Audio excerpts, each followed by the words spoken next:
দেশ জুড়ে চলছে ধর্মনৈতিক ফিতনা, দেশ জুড়ে চলছে সামাজিক বিভ্রান্তি। এটুকু আমরা নিজেরা হাড়ে হাড়ে উপলব্ধি করছি, এটাকে অস্বীকার করার জায়গা নেই। তো এই যুগের ব্যাপারে আমাদেরকে একটা কথা মনে রাখতে হবে। মহান আল্লাহ কোরআন শরীফে বলেছেন, ইন্নাল্লাহা লা ইউগাইয়িরু মা বিকওমিন। আল্লাহ পাক কোন ব্যক্তির, কোন জাতির, কোন কওমের পরিবর্তন ঘটান না হাত্তা ইউগাইয়িরু মা বিআনফুসিহিম, যতক্ষণ সেই জাতি নিজেরা নিজেদের পরিবর্তন না ঘটায়, নিজেরা যতক্ষণ পর্যন্ত নিজেদের চালচলন, নিজেদের আচরণ, নিজেদের ভাষা, নিজেদের ব্যবসা, নিজেদের জীবনযাত্রাকে নিজেরা পরিবর্তন না ঘটায়, আমি আল্লাহ আমার পক্ষ থেকে কাউকে ইচ্ছা করে পরিবর্তন ঘটিয়ে দেই না। তাহলে এ থেকে বুঝতে পারা যায়, যদি আমরা এই যুগে কষ্ট পাই এটা আমাদের দোষে। আমরা এই যুগে যদি কোনো অবস্থাতেই সংকটের মধ্যে পড়ি সেটাও আমাদের দোষে। উদাহরণস্বরূপ বলতে পারা যায়, কিছু কথা একটু বুঝলে সহজ হবে। ভাই, আমরা নিজেরা প্রতারণা করি, একে অপরকে ঠকাই। তাহলে আমি যখন একজনকে ঠকাচ্ছি, তিনি আমাকে ঠকাচ্ছেন। আমি একজনের সঙ্গে মিথ্যা বলছি, তিনিও আমাদের সঙ্গে মিথ্যা বলছেন। আমি কাউকে ফাঁকি মারছি, তিনি আর একজনকে ফাঁকি মারছেন। আমি মিথ্যা কথা বলে ব্যবসা করছি, আর একজন মিথ্যা কথা বলে ব্যবসা করছে। একদল মেয়েরা তারা নিজেরা নগ্ন সাজে বেপর্দা হয়ে ঘুরছে, আমার ঘরের আর একদল মেয়েরা তারাও বেপর্দায় তাদের মতো পাল্লা দিয়েছে। তাহলে দেখতে পাচ্ছি আমরাই আমাদের পরিবর্তনগুলো নিজেরা ঘটাচ্ছি। বিনিময়ে যখনই পরিবর্তন কিছু করতে যে আমরা পাপে জড়িয়ে পড়ছি, আল্লাহর পক্ষ থেকে আমাদের উপরে আসছে আল্লাহ পাকের বিচার। যদি বলেন আল্লাহর বিচার আসছে আমাদের উপর, আল্লাহর শাস্তি আসছে। কাজগুলো করছি আমরা দুনিয়ার স্বার্থে, দুনিয়ার লোভে। আপনাদেরকে আমি এই প্রসঙ্গে একটা বিষয় ভালো করে শোনাই, একটু মনে রাখুন। ভাই, প্রত্যেকটা মানুষকে বুঝতে হবে, কোরআন শরীফে আল্লাহ বলেছেন, আল্লাহু ওয়ালিয়ুল্লাযীনা আমানু। মহান আল্লাহ বলেন, যারা ঈমানদার এদের বন্ধু হলেন আল্লাহ। সুবহানাল্লাহ বলেন, ঈমানদারের বন্ধুকে আল্লাহ। তাহলে ঈমানদারের বন্ধু আল্লাহ, এটি কোরআনের ঘোষণা। এরপরে বললেন, ইউখরিজুহুম মিনাজ যুলুমাতি ইলান নূর। আল্লাহ চান তার ঈমানদার বন্ধুদেরকে অন্ধকার থেকে আলোর দিকে আনতে। সুবহানাল্লাহ। আমরা পাপের অন্ধকার, আমরা শিরকের অন্ধকার, আমরা দুশ্চরিত্রের অন্ধকার, আমরা বিভিন্ন ধরনের অসামাজিক কাজের অন্ধকার। আল্লাহ চাইছেন আমাদেরকে অন্ধকার থেকে আলোর দিকে আনার জন্য। এটি আল্লাহর বক্তব্য। ওয়াল্লাযীনা কাফারু, আল্লাহ বলেন যারা কাফের, যারা কাফের আউলিয়া তাগুত, তারা হলো অপশক্তির বন্ধু। যারা তাগুত, আল্লাহ বিরোধী শক্তি, এদের বন্ধু হলো তারাই। এই দুটো কথাকে পার্থক্য। আল্লাহ পাক বললেন, ইমানদারের বন্ধু আমি আল্লাহ।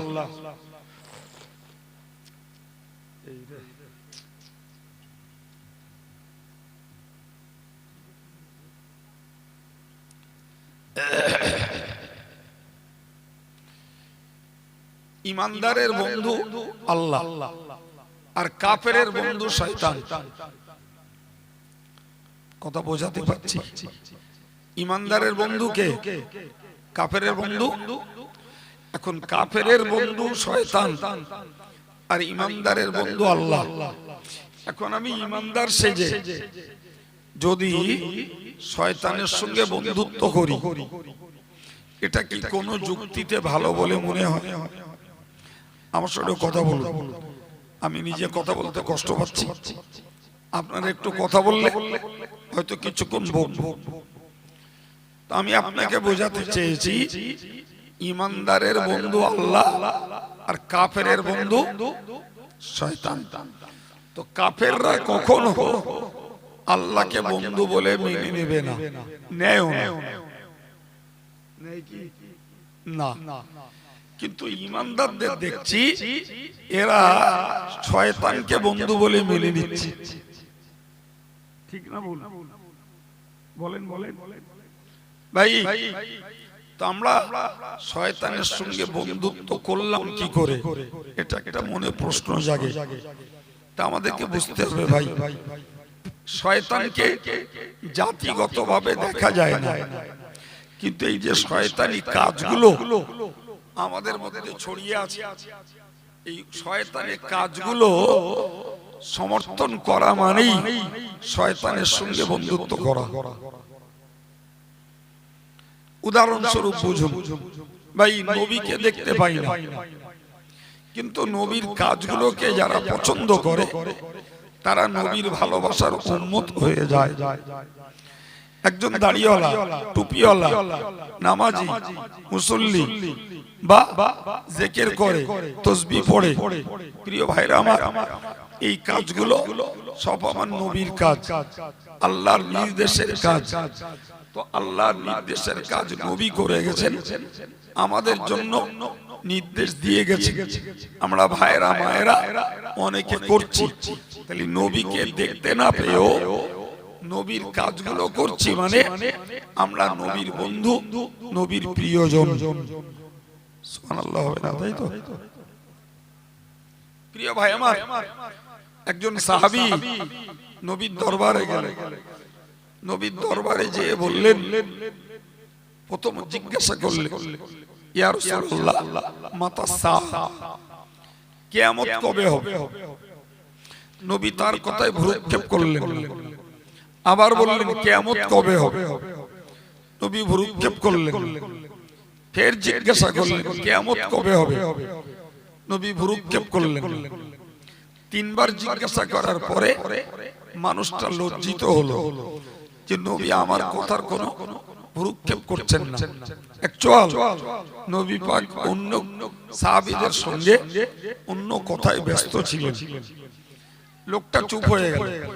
নবী তার কথা সেরে নিয়ে বললেন যে ওই লোকটা কে, যিনি বারবার জিজ্ঞেস করছিলেন কিয়ামত কবে হবে? তো সাহাবী তখন ভয়ে আর কিছু বললেন না, স্বীকার হতে চাইছেন। তারপরে নবী যখন ফের তাগিদ করলেন, সাহাবী স্বীকার হলো যে হুজুর আমি জিজ্ঞাসা করছিলাম। নবী বললেন, কিয়ামত কবে, কিয়ামত কবে তুমি জিজ্ঞেস করছো তো? আচ্ছা বলো তো, তুমি মা তালাহা, কিয়ামতের জন্য জোগাড় যন্ত্র কি করেছো? কিয়ামত তো মহা বিচারের দিন, তো ওই দিনের জন্য তুমি জোগাড় কি করেছো? সাহাবী তখন বললেন, ওমা আতুলাহা ইল্লা আন্নী উহিব্বুল্লাহ ওয়া রাসূলাহু। বললে হুজুর আমি কিচ্ছু জোগাড় করতে পারি, আমার জোগাড় কিছুই নেই, তবে একটা জিনিস আমি জোগাড় করেছি, সেটি হলো আল্লাহকে ভালোবাসি আর আল্লাহর নবীকে ভালোবাসি। ভাই আমার, যে লোকটা বলছে আমি আল্লাহকে ভালোবাসি আর আল্লাহর নবীকে ভালোবাসি, ভাই সত্যি কি উনি মূল্যবান সম্পদ জোগাড় করেননি? বলেন বলেন, একদম উনি মূল্যবান সম্পদ জোগাড় করেছেন, কিন্তু আগে বললেন যে আমি কিচ্ছু জোগাড় করতে পারিনি, শুধু আল্লাহ আর আল্লাহর নবীকে ভালোবাসি। আমার নবী বললেন যদি সত্যিই তুমি আল্লাহ আর আল্লাহর নবীকে ভালোবাসো তো একটা কথা শোনো, আল মারউ মা মান আহাব্বা, যিনি যাকে ভালোবাসে তার নীতিটা মেনে চলে, তার সঙ্গে কিয়ামতের দিনে তার হাসর হবে। আমি মৌলানাকে ভালোবাসি, মৌলানার চাল চলনকে কাজে লাগাই। আমি পীরজাদাকে ভালোবাসি, পীরজাদার চাল চলনকে আমি আমল করি। আমি মসজিদের ইমামকে ভালোবাসি, মসজিদের ইমামের কোরআন হাদিস অনুযায়ী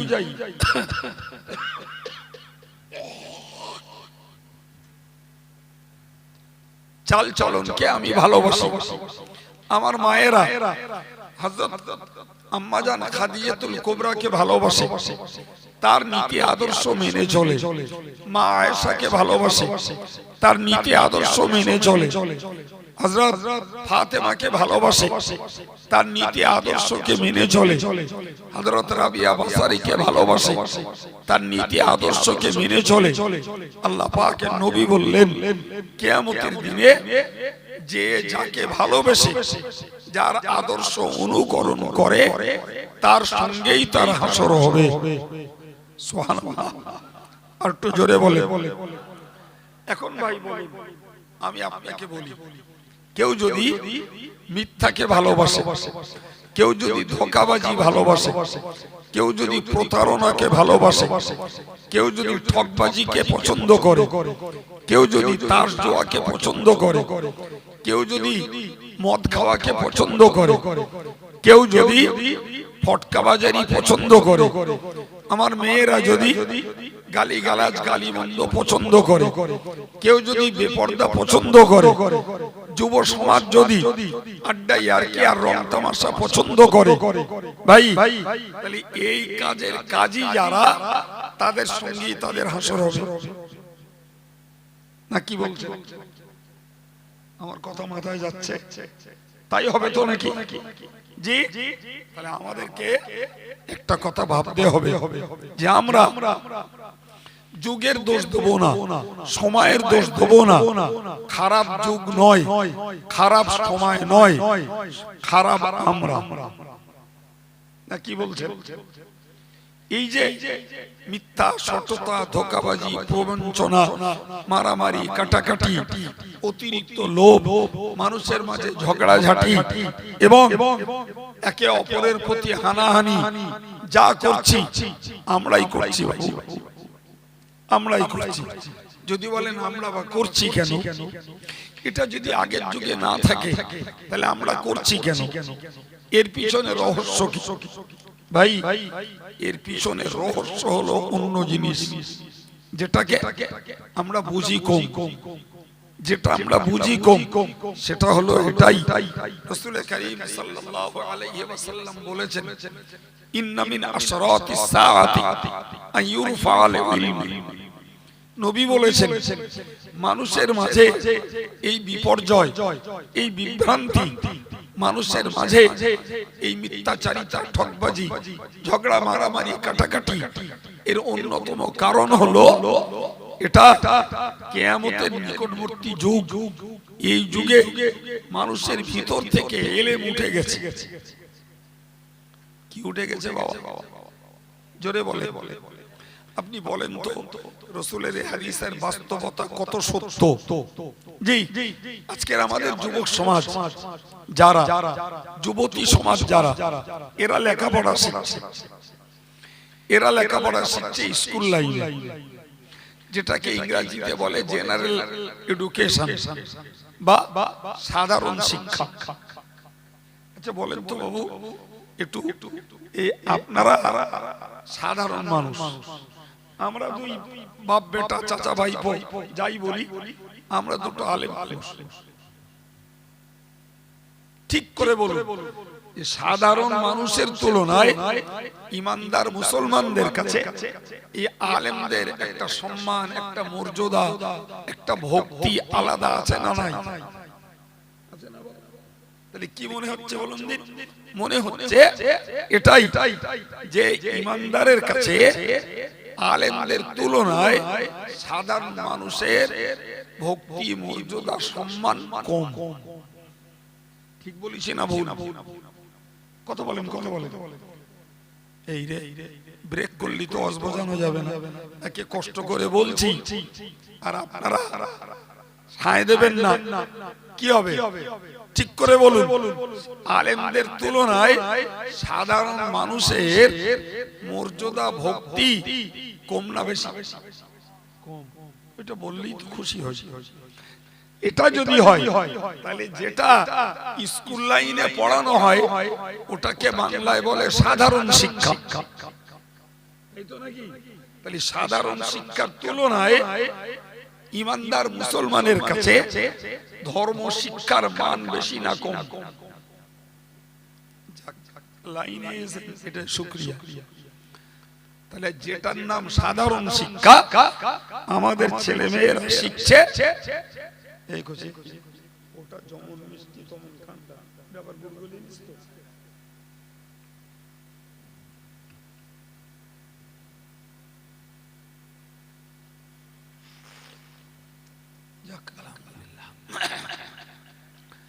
কিছু কথা বুঝুন, অনেক টাকা খরচা করা এই জলসা। আমি খুব সূক্ষ্ম মাথায় কথা বলছি, ভালো করে বিজে বলুন, আমি চাপিয়ে দিচ্ছি না। দেশ জুড়ে যেটার নাম সাধারণ শিক্ষা, তাহলে ধর্মীয় শিক্ষার তুলনায় এর দাম কম না বেশি? ঝেড়ে কেসে বলুন কম। সাধারণ মানি সেটা অর্ডিনারি, সাধারণ মানি তার গুরুত্ব কম, সাধারণ মানি তার মর্যাদা কম। সেই সাধারণ শিক্ষাটার পিছনে গোটা মুসলিম সমাজে এডুকেটেড স্টুডেন্ট, ছাত্র ছাত্রী সব, দেশ জুড়ে মুসলিম সমাজের ছেলে মেয়েরা যে লেখাপড়াটা শিখছে সেটা সাধারণ শিক্ষা, যার মূল্য কম। যদি বলেন হুজুর কেন? ভাই মূল্য কম এই জন্যই, সাধারণ শিক্ষার সম্পর্ক একটা মানুষের সুস্থ সজ্ঞানে থাকা পর্যন্ত। কতদিন? কতদিন? যতদিন জ্ঞান থাকে। জ্ঞান নেই ও শিক্ষার কোনো দাম নেই। যতদিন আপনি কর্মী ততদিন ওই শিক্ষার আলোয় কিছু রুজি রোজগার করতে পারেন। মরে যাবেন, BA pass, MA pass, MA BT, IAS, IPS, WBCS, LLBW, মুখ্যমন্ত্রী, প্রধানমন্ত্রী, মরার পরে এদের কি? কত বলেন, কত বলেন, কি এদের কিচ্ছু আছে? কিচ্ছু আছে? আর আমি আপনাকে বলছি, আপনি সুস্থ থাকাকালীন ইসলামটাকে পালন করবেন, নামাজ পড়বেন, রোজা রাখবেন, জিকির করবেন, তাসবিহ পড়বেন, দান সদকা করবেন, ফিতরা কুরবানি দেবেন সুস্থ অবস্থায়। এরপরে আল্লাহর হুকুম কেউ একজন প্যারালাইজড হয়ে গেল, পক্ষঘাতের রোগী, ওই লোকটা কাজ করতে পারে না, নামাজ পড়তে পারে না, জিকির করতে পারে না, তাসবিহ পড়তে পারে না, আমার কাছে লিখে স্ট্যাম্প লাগিয়ে নেন যে ওই লোকটা সুস্থ অবস্থায় যে কাজগুলো করেছিল যখন অসুস্থ হবে বিনা কাজে আল্লাহ তাকে সেই পরিমাণ সওয়াব দান করবেন। আর একটু মন খুলে, কিছু বোঝা যাচ্ছে? তাহলে সুস্থ অবস্থায় আপনি ধর্ম আচরণ করুন, অসুস্থ পিরিয়ডে আপনাকে ওই সমপরিমাণ সওয়াব কে দেবেন? আল্লাহ দেবেন। মাশাআল্লাহ, বুঝে গেছে। এবার একটু বলেন, এবার একটু বলেন ভাই, একজন ব্যক্তি সাধারণ শিক্ষা শিখেছে, লোকটা 40 বছর বয়স পর্যন্ত কাজ কাম করত। আল্লাহর হুকুম 40 বছর পরে লোকটা নার্ভের দোষ হয়ে গেছে, কাজ আর করতে পারে না। কোন কোম্পানি ওর বেতন দেবে? বলেন বলেন, দেবে কেউ? এই পার্থক্যটা বুঝুন। এর নাম সাধারণ আর ইসলামের আমলটার নাম অসাধারণ। মূল্য কার বেশি? ইসলামের। ভাই আপনি লেখাপড়া শিখে চাকরি পেয়েছেন, 60 বছর বয়স পর্যন্ত সরকার আপনার বেতন দিয়েছে। চাকরি রিটায়ার করেছেন, সরকার আপনাকে একটা পেনশন দেয়। যারা চাকরি করে তারাই জানে। মনে ভাবুন, যদি 10,000 টাকা চাকরি করে তো চাকরির শেষে 5,000 টাকা করে মাসে পেনশন দেয়। মরে গেলে তারপরে পেনশন আর আছে? আর নেই। কিন্তু যে লোকটা এই অসাধারণ লেখাপড়া শিখেছে, জি ধরুন আমাদের বাবাজি মৌলানা আলহাজ আফসার সাহেব, জি তো উনি একটা ধর্মীয় শিক্ষার মানুষ। উনি ওনার জীবনে কিছু বাচ্চা কাচ্চা কোরআন শিখিয়েছে, কিছু মানুষকে নামাজ পড়া শিখিয়েছে, কিছু মেয়েদেরকে পর্দা করা শিখিয়েছে, অথবা উনি কিছু মানুষকে আল্লাহ পথে, হেদায়েতের পথে ডাক করিয়েছেন। এখন উনি চাকরিজীবী মানুষ ছিলেন, বেঁচে আছেন, পেনশন পাচ্ছেন। যেই মরে যাবে পেনশন বন্ধ। কিন্তু ওই যে নামাজ পড়া শিখিয়েছেন, কোরআন পড়া শিখিয়েছেন, উনি মানুষকে হেদায়েতের পথে ডেকেছেন, মেয়েদেরকে পর্দার প্রতি তিনি ডাক দিয়েছেন। মরে যাবে আর এর পেনশন কবরে শুয়ে শুয়ে পাবে। কোনটার মূল্য? বলেন বলেন। টাকা বলো সরকার ওনার ইন্তেকালের পরে পেনশনের টাকা কবরে দিয়ে আসবে না, কিন্তু ওনার ওসিলায় যে লোকগুলো ভালো পথ পেয়েছে এই লোকগুলো সব জোগাড় করবে, এদের যত কবরে শুয়ে ওনার পেনশন তত। সাধারণ আর অসাধারণ বোঝাতে পেরেছি? হ্যাঁ না বলে? সেই সাধারণের প্রতি আমাদের লোভ বেশি, অসাধারণের প্রতি আমাদের আকর্ষণ কম। যদি তা না থাকতো, এখানে যে লোকগুলো শ্রোতা হয়ে বসে আছেন, যে লোকগুলো বসে আছেন, খুঁজলে আর এতটা যুবক ছেলে বাইরে পাওয়া যাবে। বিশ্বাস হয়? তারা সব সাধারণ লেখাপড়া শেখা ছেলে। এই অসাধারণটা তাদের ক্যাশে লাগে না, তাদের কাছে লাগে না। তারা দুনিয়াটা চালাবার চেষ্টায় ব্যস্ত, আখিরাতটা চলুক এই চিন্তা তাদের মাথায় নেই। কি প্রমাণ হচ্ছে? আমরা সাধারণের প্রতি আকৃষ্ট, স্পেশাল যেটা সেটার প্রতি আমাদের আগ্রহ কম, খাস যেটা সেটার প্রতি আগ্রহ কম, দুনিয়ার সঙ্গে যেটা সম্পর্কিত তার প্রতি আমরা বেশি বিভোর, পরকালের প্রতি, কবরের কাজে লাগে এর প্রতি আমাদের আকর্ষণ কম। তাহলে এই জাতির এই অঙ্ক কষাবো কি করে? এই জাতিকে ভালো রাস্তা কেমনে দেখাবো? যার নিজের টান নাই, আমি জোর করে ওষুধ গেলানো করলে হবে? আমি কি বলতে যে এই কথাটা বুঝিয়েছি আপনারা হয়তো ভুলে গেছেন, একবার মনে করিয়ে দিচ্ছি। নবী বলেছেন যে এই সমাজটার এই বিভ্রান্তি, সমাজটার এই দোষ, সমাজটার ভিতরে অতিরিক্ত পাপ আচরণ, এটা কিয়ামতের কাছের লক্ষণ এবং এর মূল কারণ হলো মানুষের মাঝখান থেকে জ্ঞান উঠে যাওয়া, মানুষের জ্ঞানের অভাব। একটু ভেবে দেখুন নবীর হাদিস কত জ্বলন্ত সত্য। সত্যি মানুষের ভিতর থেকে জ্ঞান উঠেছে না উঠেনি এইটাই বোঝালাম।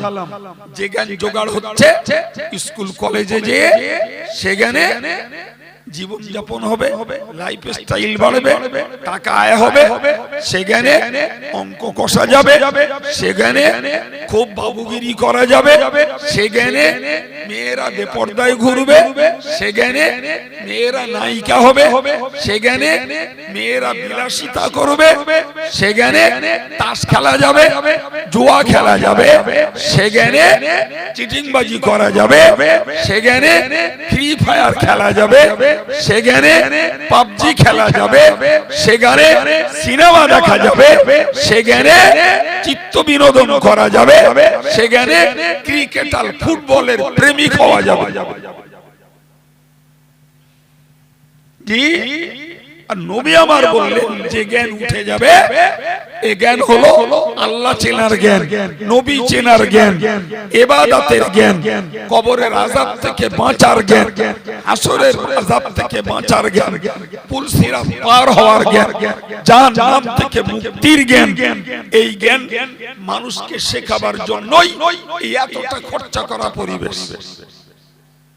আর যে লোকগুলো ধার্মিক হয়েছে এই রকম জ্ঞানের মজলিসে বসে বসে এদের কপাল খুলেছে, তাই দাড়ি রেখেছে, টুপি পরেছে, নামাজ পড়তে যাচ্ছে, আল্লাহ বিল্লাহ করছে, আলেমদের ভক্তি করছে, রোজা রাখছে, গুনাহ হয়ে গেলে তওবা করছে। আর এ জ্ঞান যাদের নাই তারা দুষ করে উড়িয়ে দিচ্ছে, পাপ করে করে পাহাড় তৈরি করছে, আর মনে মনে করছে যে আলেমরা বকলি টাকা দেবে, ওরা টাইম পাস করলি টাকা যা পারে বলুক, আর আমরা যা ইচ্ছা তাই করবো কোনি। যতদিন পর্যন্ত জাতি এই ভুল সিদ্ধান্ত না শুধরাবে ততদিন এই জাতির ধর্মীয় উন্নতি হতে পারে না। কিছু বুঝতে পারছেন? হুজুর কি অস্কর হয়ে গেছে আমি জানি না, আমি যা করছি সামনে থেকে সরাসরি শুনছেন। যদি মনে হয় আব্দুল কাইয়ুমের কথাগুলো বাস্তব ভিত্তিক, তাহলে ভাই যারা আমার কথা সরাসরি শুনছে না ওইগুলোর সোজা করার দায়িত্ব নিতে হবে আমরা যারা পরিবারের প্রধান তাদেরকে। যারা আজকের এই ধর্মীয় জ্ঞানের মজলিসের বাইরে, এরা কেউ না বলো, এরা আমাদেরই ছেলে, আমাদেরই ভাই, আমাদেরই ভাই ভাই, এরা অন্য কেউ না। জি বছর ঘুরলাম আর একটা করে সভা দিলাম, আর যেমন মন চাইলো হুজুর দাউদ করলাম, আর হুজুররা এলো, তাদের টাইম মতো তারা খেদমত দিয়ে চলে গেল। আর আমরা আমার সমাজের উন্নতির কথা ভাবতে পারলাম না, এই টেনশন চলতেই থাকবে।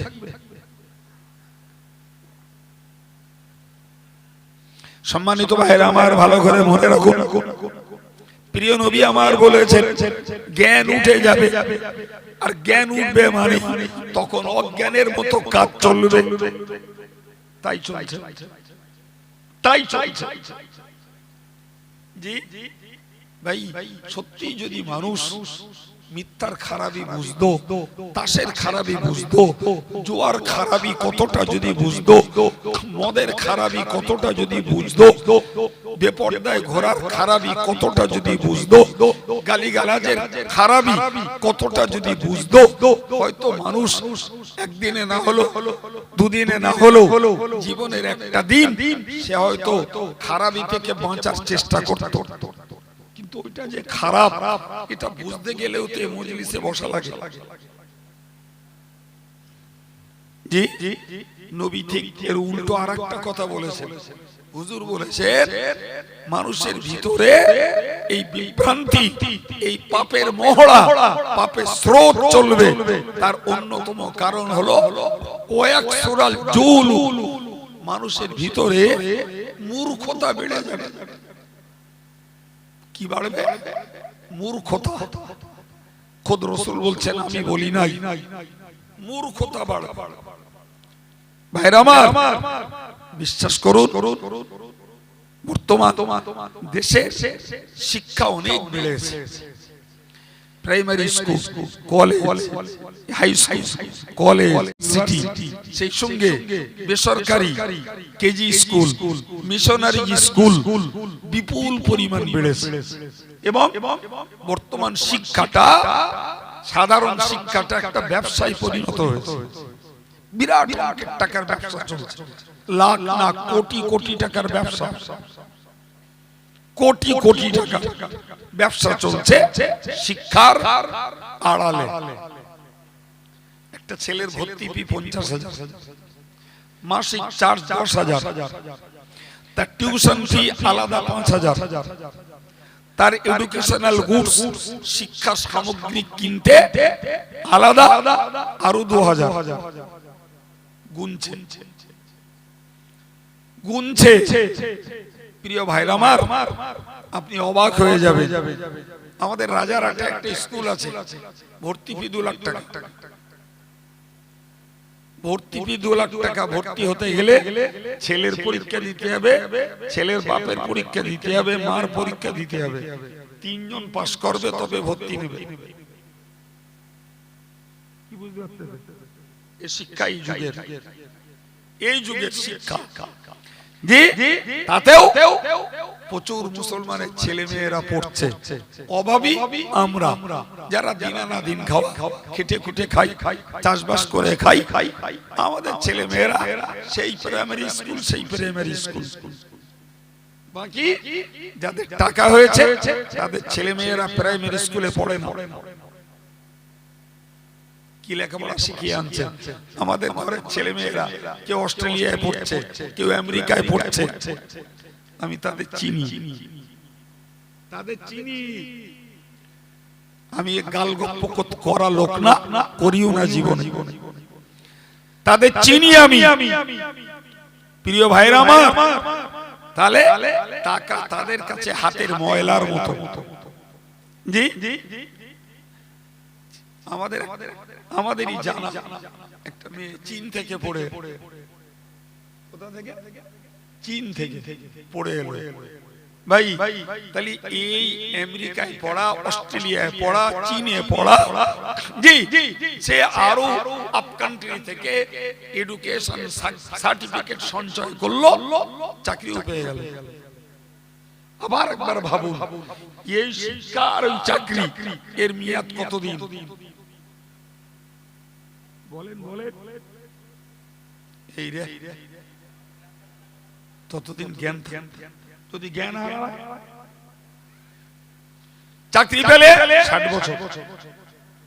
এখন মুসলমান যদি এইটুকু না ভাবে যে আমার ছেলে মেয়ের এই হায়ার এডুকেশন এবং হায়ার পোস্টে হেভি স্যালারি, উঁচু পদ, অনেক বেতন, উচ্চ শিক্ষিত, হ্যাঁ বাবা, এটা একবার ভাবলি না বাবা যে এর যতই তোরা নাম করিস, এর মেয়াদ তো জ্ঞান থাকা পর্যন্ত।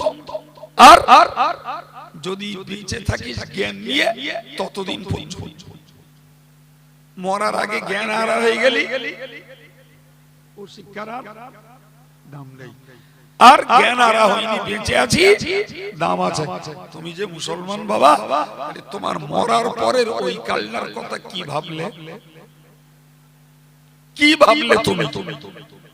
জি, ফলে তুমি যে লেখাপড়া শিখেছো সেটাই তোমার কাছে বিরাট জ্ঞান। আর আমি তোমার চোখে আঙুল দিয়ে দেখিয়ে দিচ্ছি, লেখাপড়া শিখেছো, তুমি দুনিয়ার দৃষ্টিতে জ্ঞানী, দুনিয়ার দৃষ্টিতে বড় চাকরিজীবী, দুনিয়ার দৃষ্টিতে তুমি অনেক টাকার অধিকারী, কিন্তু তুমি মূর্খ। তুমি মূর্খ। যদি বোঝাতে না পারি তাহলে দায় স্বীকার করব, শাস্তি নেব। আচ্ছা বলেন তো, জি, 1400 বছর আগে, 1400 বছর আগে আমার নবী এসেছেন পৃথিবী। আমার নবী আসার পর্যন্ত নবী শূন্য 610 বছর। কত বছর বাবু? 610 বছর পৃথিবী নবী শূন্য। 610 বছর পরে আল্লাহ পাক আমার নবীকে নবুয়ত দিয়েছেন। সুবহানাল্লাহ। জি 610 বছর পর আমার নবী এলেন, এসে বললেন ইন্নামা আনা বুইস্তু মুআল্লিমান, আমি পৃথিবীতে এসেছি শিক্ষকতা করার জন্য। সুবহানাল্লাহ বলে, আমি মাস্টারি করতে এসেছি, আমি প্রফেসর, আমি গুরু, আমি গুরুর গুরু, আমি জগৎ গুরু। চিল্লে বলে এ বক্তব্য আমার নবীর। ভাই তাহলে নবী যখন লেখাপড়া শেখাতে এসেছেন তাহলে বুঝতে হবে নবীর যুগের লোকগুলো জ্ঞানী না মূর্খ? নবী এসেছেন কি করতে? শেখাতে। তাহলে নবীর যুগের লোকগুলো কি মূর্খ? মূর্খ বলেই আল্লাহ নবীকে পাঠিয়েছেন শেখাতে। এরা অজ্ঞ, এরা মূর্খ, এরা অসামাজিক, এরা উদ্ভট, এরা উচ্ছৃঙ্খল, এরা পাপিষ্ঠ, এরা হত্যাকারী, এরা নির্যাতনকারী, এদের মনুষ্যত্ব হারিয়ে গেছে, এদের মানবতা নেই, তোমাকে পাঠিয়ে দিলাম, তুমি এদেরকে শেখাও। সুবহানাল্লাহ। ওই জন্য নবী বললেন যে আমি এসেছি কি করতে? চিল্লে বলে শেখাতে। জি এখন বলুন যে যাকেই মূর্খ বলা হয়েছে, কে জ্ঞানী আর কে মূর্খ বাবা, এটা প্রমাণ হয় তার কাজের ভিতর দিয়ে। কিসের ভিতর দিয়ে? কাজের ভিতর দিয়ে। ওই যুগের লোকগুলোর কাজ, তারা শিরক করত, তারা সুদ খেত, তারা মদ খেত, তারা জুয়া খেলত, তারা মানুষ হত্যা করত, তারা স্ত্রীদেরকে সংসার করতে দিত না, কন্যা হলে জ্যান্ত পুঁতে ফেলে দিত, তারা রীতিমতো ঝগড়া দ্বন্দ্ব যুদ্ধে লিপ্ত থাকতো। ভাই এই যে কাজগুলো তাদের মধ্যে চলতো, সেই কাজগুলোর কারণেই ইউরোপের ঐতিহাসিকরা বিচার বিশ্লেষণ করে বলল যে এরা সব বর্বর, অসভ্য, মূর্খ।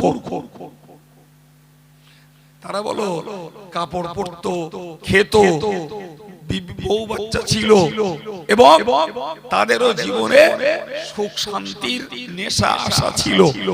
ওগুলো আমাদের মধ্যেও আছে, কিন্তু ওই কাজগুলোর জন্য তাদেরকে মূর্খ বলিনি, বর্বর বলিনি, অসভ্য বলিনি। জি ইউরোপের ঐতিহাসিকরা তাদের বিচার করে বললেন যে এরা মূর্খ, এরা অসভ্য, এরা বর্বর। আমি একটু আগে বলেছি যে এই কথাগুলো, এই কাজগুলো প্রমাণ করে যে এই লোকটা লেখাপড়া জানে না। কেউ যদি পাগলামি করে, তার এই পাগলামিটাই প্রমাণ করে এটা পাগল। তাহলে এই কাজগুলো প্রমাণ করছে যে ওই লোকগুলো মূর্খ। আমি 1400 বছর পিছনে এসে এখন আমার দিনদার ইমানদার ভাইদের কাছে আর আমার প্রিয় যুবকদের কাছে বিচার দিচ্ছি। আচ্ছা, আদার্স কমিউনিটির কথা বাদ দেন, যারা ভিন্ন ধর্মের, ওদের কথা সাইডে রাখুন। ইমানদার মুসলমানদের মধ্যে যারা, এরা এক অংশ শিরক করে না, করে না? একটু কথা বলে। এদের মধ্যে একাংশ সুদ খায় না, খায় না? এদের মধ্যে মদখোর আছে না নাই? এদের মধ্যে জুয়াখোর আছে না নাই? এদের মধ্যে নারী নির্যাতনকারী আছে না নাই? এদের মধ্যে ভাই সন্তান হত্যাকারী আছে না নাই? বলেন বলেন। আছে। এদের মধ্যে ব্যাংক ডাকাত করা লোক আছে না নাই? এদের মধ্যে চিটিংবাজি করা লোক আছে না নাই? রাজনৈতিক স্বার্থে এদের মধ্যে দ্বন্দ্ব কলহ আর হত্যাকাণ্ড ঘটানোর লোক আছে না নাই? যদি থেকে থাকে তাহলে এবার একটু দুটো এক জায়গায় করুন। ওরা লেখাপড়া না শিখে যে কাজ করেছে, আজকের যুগে লেখাপড়া শিখে যদি সেই কাজগুলো হয় তাহলে এরা জ্ঞানী হয়েছে না মূর্খ? উত্তর দিলে অস করব, নালে দোয়া করব। এরা কি বলতে ভয় লাগছে নাকি? আমি তো মাইকে বলছি, মূর্খ। তাহলে নবীর কথা সত্য কিনা এবার ভাবুন। নবী বলেছেন যে কিয়ামতের পূর্বে পৃথিবীতে মূর্খতা বেড়ে যাবে। মূর্খতা বাড়ছে না, বাড়ে না? বাইরে দেখছি শিক্ষা বাড়ছে, আর গুণ বিচার করলে দেখছি কি বাড়ছে? মূর্খতাই বাড়ছে। যত গুণ বিচার করবেন মূর্খতা। ভাই বেদনার সঙ্গে বলছি, বলেন তো আজকে দেশ জুড়ে মুসলমানদের প্রতি অত্যাচার চলছে না চলে না? কখনো এনআরসি, কখনো এসআইআর, জি এক এক রকমের ছবি, কখনো এদের বিরুদ্ধে বদনাম, এরা কি সন্ত্রাসী, এরা কি ওই মসজিদে অস্ত্র কারখানা, এরা কারা? এদের মাদ্রাসায় অস্ত্র প্রশিক্ষণ দেওয়া হয়, সন্ত্রাসের শিক্ষা দেওয়া হয়। এরা কারা? এরা এই মসজিদ, মাদ্রাসা, ঈদগাহ, কবরস্থানের জমি ভোগ করছে। এরা কারা?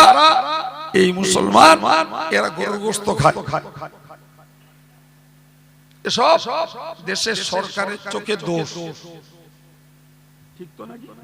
আরে এই দোষগুলো এদের ঘাড়ে চাপিয়ে দিয়ে চেষ্টা করা হচ্ছে যে এদেরকে হয় আমাদের ধর্মে ফেরাতে হবে, না হলে এই দেশ থেকে এদেরকে বার করে দিতে হবে।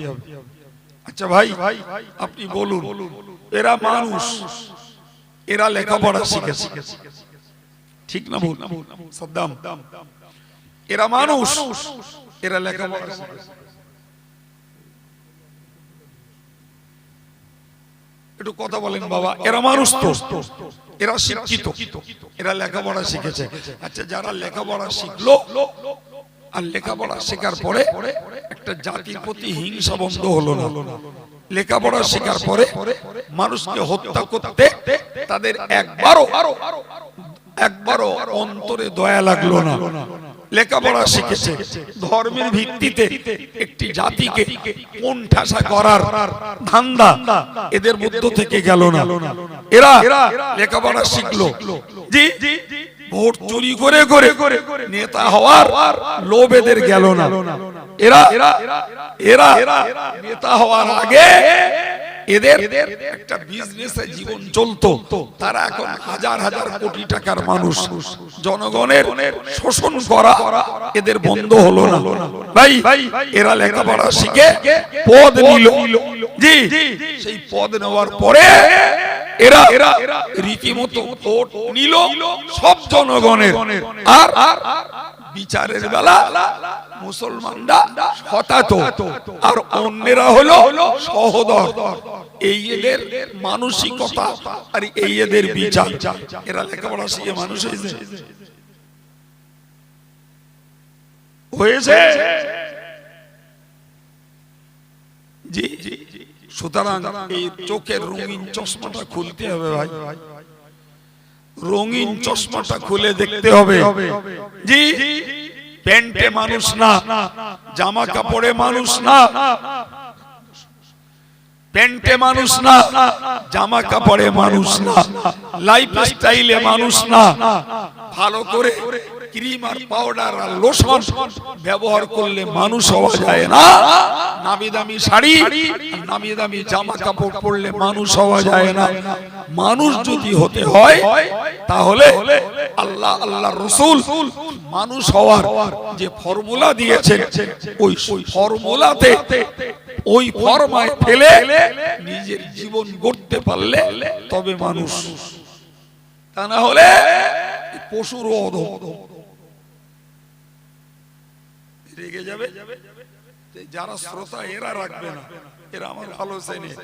অন্য কেউ রেগে যাবে, জি সে বাড়ি দিয়ে ভাত খাবে, আমি বাড়ি এসে ভাত খাবো, তবে আমার সামনে বসলে তার চোখে আঙুল দিয়ে দেখিয়ে দেবো যে তুমি লেখাপড়া শিখে মানুষ হওনি, লেখাপড়া শিখে হিংস্র জানোয়ার হয়েছো। মানুষের রক্ত নিয়ে হোলি খেলতে পারতে না, মানুষের অধিকার নিয়ে হোলি খেলতে পারতে না, মানুষের বাঁচার অধিকারটাকে নষ্ট করে মানব অধিকারকে লঙ্ঘন করতে না। আপনি আমায় দেখাবেন, আমি বিরাট বড় কথা বলে ফেলেছি, আপনি আমায় দেখাবেন এই পাড়ার দুটো কুকুর ঝগড়া বাঁধিয়েছে, বাঁধিয়ে এক কুকুর আর এক কুকুরের মার্ডার করতেছে। জি, সুন্দরবনের দুটো রয়্যাল বেঙ্গল টাইগার, জি, তারা একটা আরেকটার প্রতি আক্রমণ করেছে, কিংবা দুটো সিংহ একটা আরেকটার প্রতি আক্রমণ করেছে। খবরে বেরিয়ে গেছে যে এক বাঘ আর এক বাঘের আক্রমণ করে মার্ডার করে দিয়েছে। আর এক সিংহকে কামড়ে তাকে সেখানেই ধরাশায়ী করে দিয়েছে। একটা রিপোর্ট জীবনে পেয়েছে। দেখাবেন জি, তাহলে বাঘে বাঘে লড়াই করে একটা আরেকটার মারে না, সিংহে সিংহে লড়াই করে মারে না। সিংহ আর বাঘ সুন্দরবনের প্রাণী কি জঙ্গলের প্রাণী থাক, আমাদের বাড়ির প্রাণী, দুটোই হিংস্র কুত্তা। এরা দুটো লড়াই করলো, অথচ একটা আরেকটার মার্ডার করে দিল। দেখাবেন?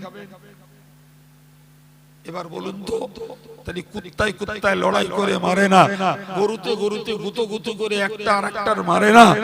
ভাই, কুত্তাটা গরুরই মারে না, গরু কুত্তাটার মারে না। জি, সিংহ সিংহের মারে না, বাঘ বাঘের মারে না, হাতি হাতিকে মারে না। কিন্তু এই যুগের তথাকথিত আল্লাহ ভোলা শিক্ষা, রসুল ভোলা শিক্ষা, যে ধর্মেরই হোক না কেন, তারা লেখাপড়া শিখে ডিগ্রি নিয়ে মানুষ হত্যা করে বেড়াচ্ছে। তাহলে এরা জন্তু জানোয়ারের থেকেও খারাপ বলে। হায় রে হায়, দুনিয়া এদের গিলে খেয়েছে, দুনিয়া এদের গিলে খেয়েছে।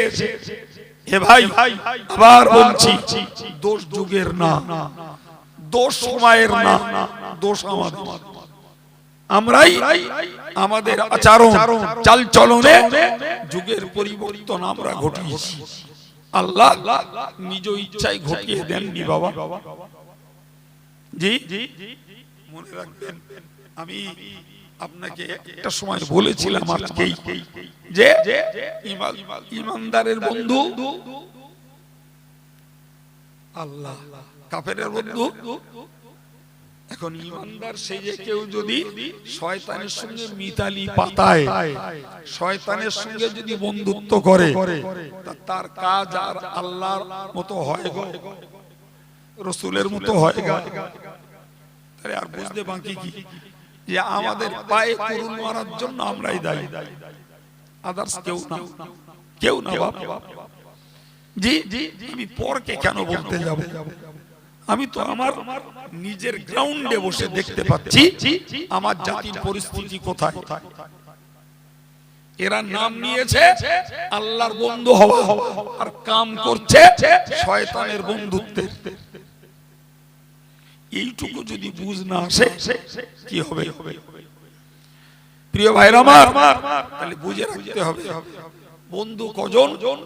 আমাদের একজন, একজন বন্ধু। তিনি কে? আল্লাহ। আল্লাহ, আল্লাহই কেবল আমাদের বন্ধু, আর কেউ না। জি, কিন্তু জানেন এই বন্ধুত্বের পথের বাধা হলো চারটে বাধা। নাম্বার 1 দুনিয়া, নাম্বার 2 শয়তান, নাম্বার 3 আল্লাহ ছাড়া অন্যের ভালোবাসা, নাম্বার 4 আমাদের নফস। চারটে শত্রু। আমরা চাইছি আল্লাহর প্রিয় হব, আল্লাহর ভালোবাসার হব, আল্লাহর আপনজন হব, আল্লাহর ঘনিষ্ঠ হব, আল্লাহ পাকের কুরবত হাসিল করব। এটা ইমানদারের অ্যাকচুয়াল চাহিদা। কিন্তু বাধা দিচ্ছে প্রথমেই কেডা? দুনিয়া।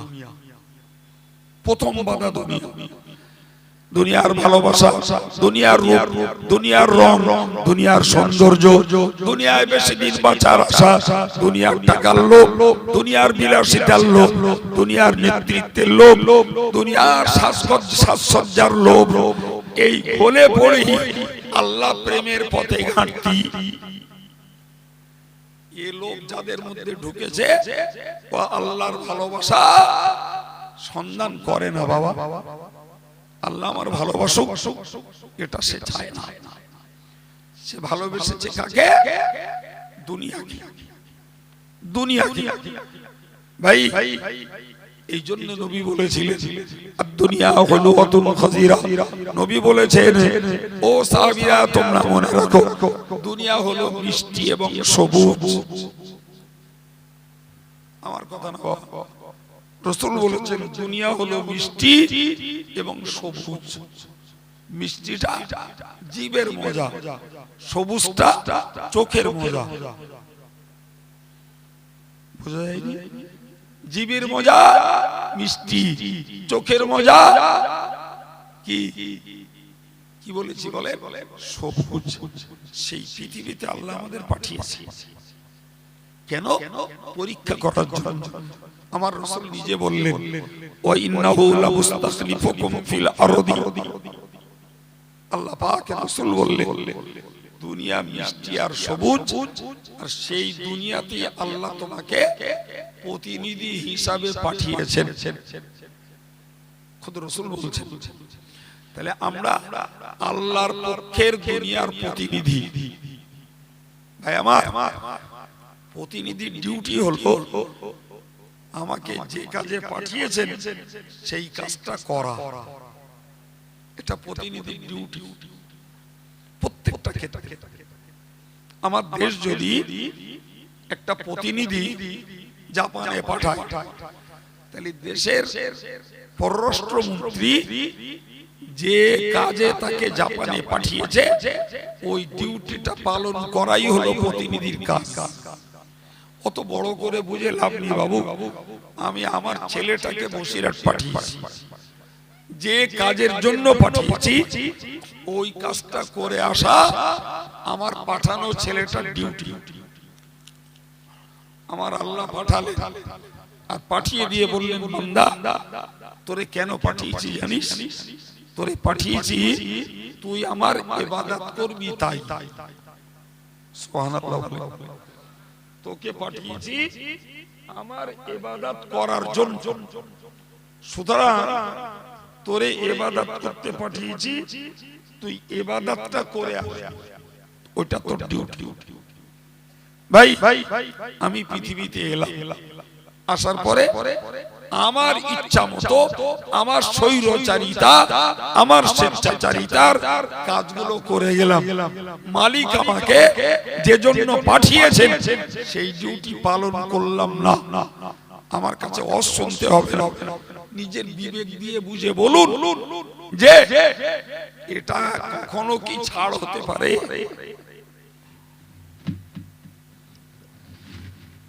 ছেলেকে পাঠালাম, ছেলে তার ডিউটি পালন করলো না, বাপ ছাড়বে না। সরকার পাঠিয়েছে, ডিউটি পালন করলো না, সরকার ছাড়বে না। জি, মা যদি বাচ্চাটারে পাঠায় দোকান থেকে 100 গ্রাম তেল এনে দিদিন, ও তেলের বোতল পয়সা নিয়ে গেছে, খেলিয়ে খেলিয়ে এবার বাড়ি এসে তখন দুপুর হয়ে গেছে, মার রান্নার টাইম উতরে যাচ্ছে, মা তো ওরে ঝেঁটা নেতাড়া করবে। কি বলছেন? তাহলে মা হোক আর আব্বা হোক আর কোন জনপ্রতিনিধি হোক, দেশের সরকার হোক, কাউরে কোথাও পাঠালে তার ডিউটিটা তাকে পালন করতে হয়। আল্লাহ এই দুনিয়ায় পাঠিয়েছে সবুজ এবং মিষ্টি, দেখতে সুন্দর, খেতে মজা, আর দিয়ে বললেন যাও ওই দুনিয়ায় যে আমার ইবাদতটা করে এসো। আর আমরা এসে দুনিয়ার মজার ঘোলে পড়ে আর বিচিত্র রঙের ঘোলে পড়ে মালিকের ডিউটি ভুলে গেলাম। আমাদের কপালে কিছু জুটবে না, জুটবে না।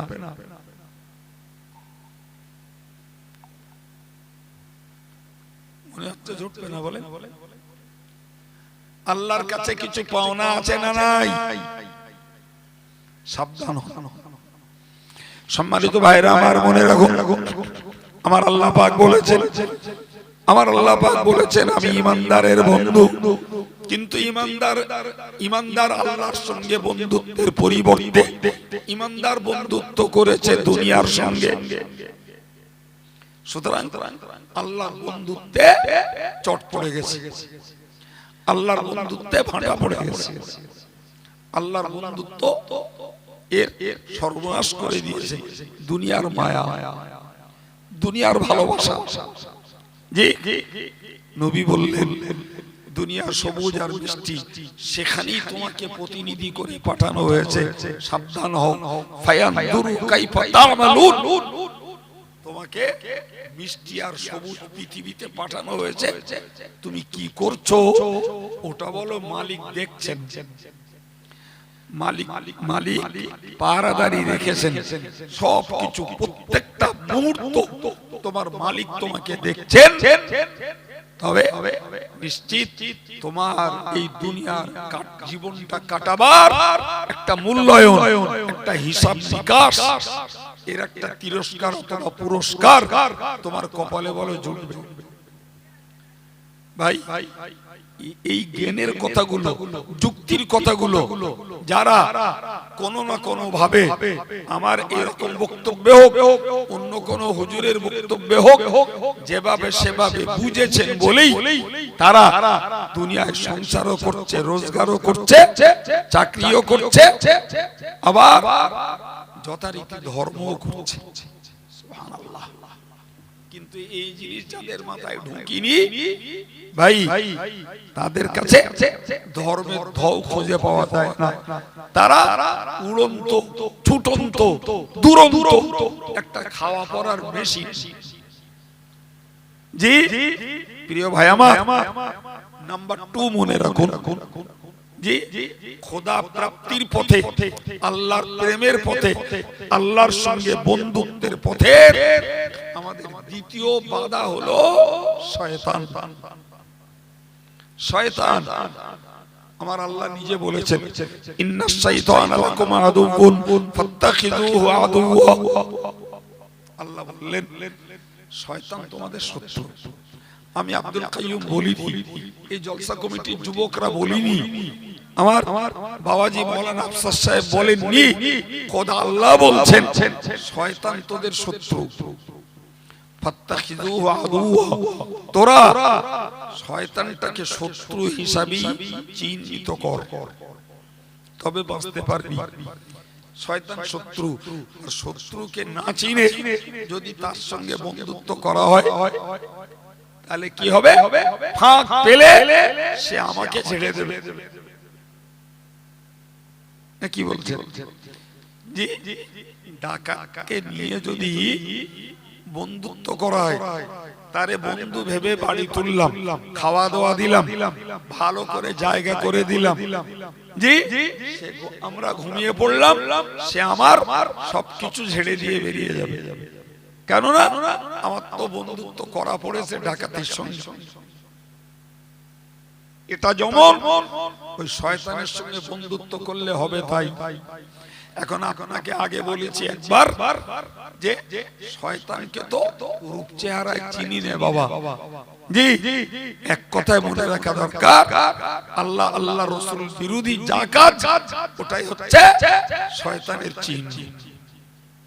ওইটা চিনলেই শয়তানের বডি, শয়তানের সূরা, চেহারা, শেকেল কিছু চিনতে হবে না, ওই কাজটা চিনলেই হয়ে যাবে যে এ আমার শত্রু, ও আমার বন্ধু না।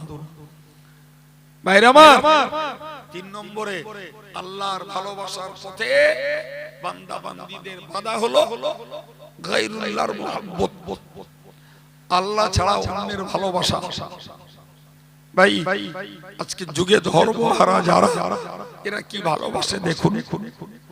এরা ভালোবাসে ক্রিকেট তারকাদের, অভিনেতাদের, অভিনেত্রীদের, এরা ভালোবাসে রাজনীতিবিদদের, এরা ভালোবাসে ফুটবলারদের, এরা ভালোবাসে চিত্ত বিনোদন করে যারা তাদের, এরা ভালোবাসে নাচিয়াদের যারা নাচে, এরা ভালোবাসে গায়ক গায়িকাদের। ভুল বলছি? জি, তাহলে তুমি যখন আল্লাহ ছাড়া অন্যের ভালোবাসা করেছো বাবা কি মা, তোমার ভিতর থেকে আল্লাহর ভালোবাসা উধাও। আল্লাহ